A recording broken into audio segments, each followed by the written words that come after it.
नमस्कार, विंध्या टाइम्स में आपका स्वागत है। हमारा खास कार्यक्रम 2023 विधानसभा के दावेदार, और आज हमारे साथ सतना जिले की रैगांव विधानसभा के एक प्रमुख दावेदार के तौर पर जिनका नाम आ रहा है सुभाष चंद्र बुनकर जी। आपकी जर्नी शुरू हुई एक वार्ड मेंबर से, शुरुआत होती है जनपद सदस्य और अब जिला पंचायत के सदस्य हैं और जैव विविधता समिति के अध्यक्ष भी हैं। तो हम उनसे बात करेंगे। पहले तो आपका बहुत स्वागत करूंगा विंध्या टाइम्स में। बहुत बहुत धन्यवाद आपका। सुभाष जी, एक सवाल ये कि आप भारतीय जनता पार्टी से जुड़े हुए हैं, किन संभावनाओं को लेकर और किन विकल्पों को लेकर आप भारतीय जनता पार्टी में शामिल हुए? इसकी कार्य योजनाएं जैसे लाडली बहना योजना, लाडली बहन लक्ष्मी योजना, आवास योजना, प्रधानमंत्री आवास योजना, किसान निधि योजना, कई ऐसी योजनाएं हैं जो लोगों को तक लाभ पहुंचाती है और इसी के कारण मैं भारतीय जनता पार्टी से जुड़ा हुआ हूँ।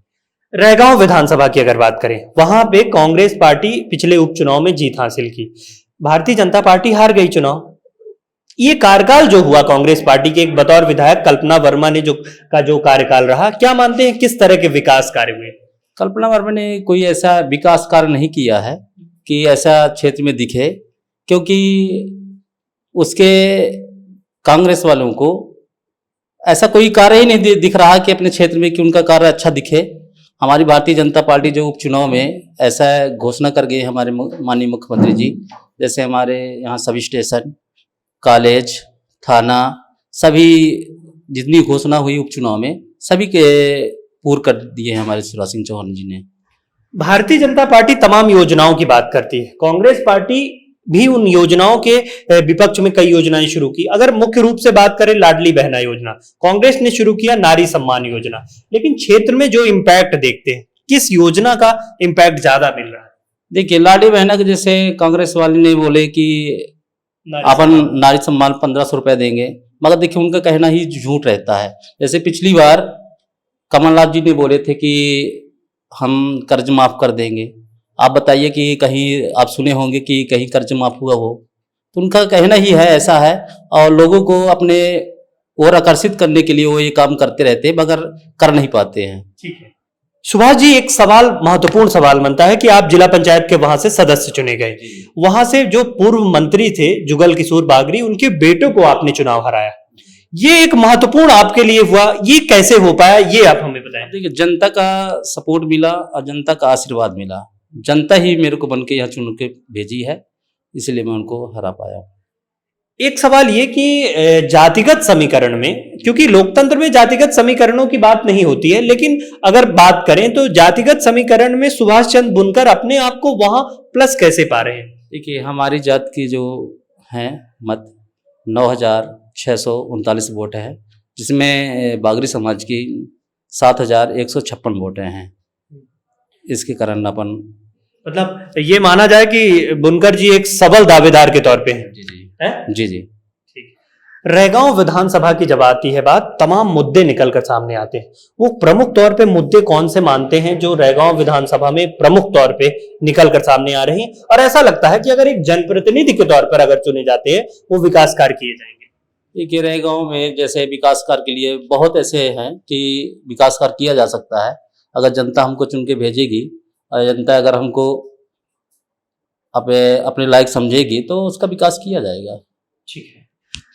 बात करें अगर भारतीय जनता पार्टी की, प्रतिमा बागरी वहां से पूर्व में प्रत्याशी रही हैं, और एक गुटबाजी आपस में समझ में आती है, कई दावेदार के तौर पे वहां से निकल के आते हैं।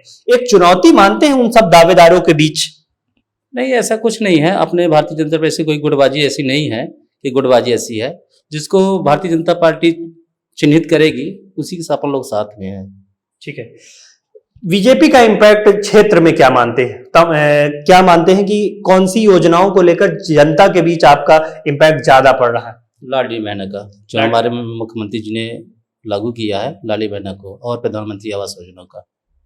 जिला पंचायत सदस्य हैं, जिला पंचायत सदस्य में तमाम योजनाएं सामने आती हैं, उन योजनाओं को आप जनता के बीच कैसे पहुंचा पा रहे हैं?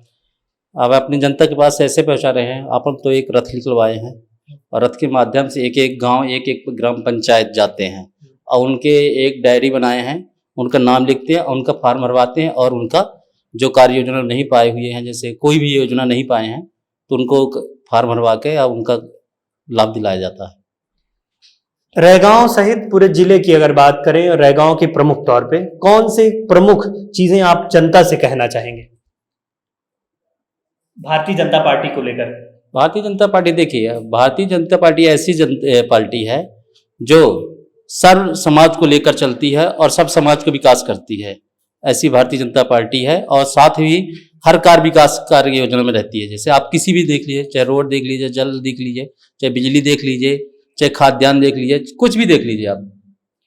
अंतिम सवाल, सुभाष चंद्र बुनकर जी भारतीय जनता पार्टी से दावेदार के तौर पर रैगांव विधानसभा में लाइन पे हैं क्या? है जी जी। क्या मानते हैं कि टिकट की दावेदारी किस तरह की है?